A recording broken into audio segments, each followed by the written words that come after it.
When I get older, losing my hair. Oh my loving, I always send to you. And I love her. Pas de doute, ces 4 musiciens tourangeaux connaissent le répertoire des Beatles et l'apprécient à ce point qu'ils le jouent sur scène. Comme eux, ils sont 4, mais la comparaison s'arrête là, car sous la direction de Thierry Vaillot, le rock anglais est retravaillé façon jazz. J'ai choisi une formule acoustique, avec une guitare acoustique, un violon, une chanteuse et une contrebasse.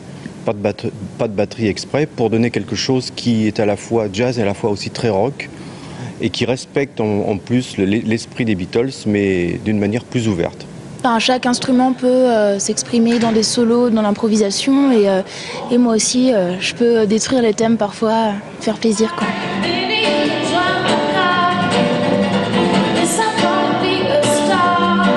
Let It Bebop s'est formé il y a 2 ans autour de ce concept. Il faut dire que de plus en plus de musiciens jazz s'amusent à reprendre les standards du classique au disco pour les revisiter. Cette année, le festival Au fil du jazz surfe sur la vague. Oui, c'est vraiment un phénomène de mode et puis effectivement, je pense que c'est un thème qui plaît aux gens d'entendre des chansons qu'ils connaissent mais revisitées avec un nouveau visage en fait. En tout cas, pour ce premier concert, le public a été emballé, peut-être charmé par la voix de Dalila Rodouin.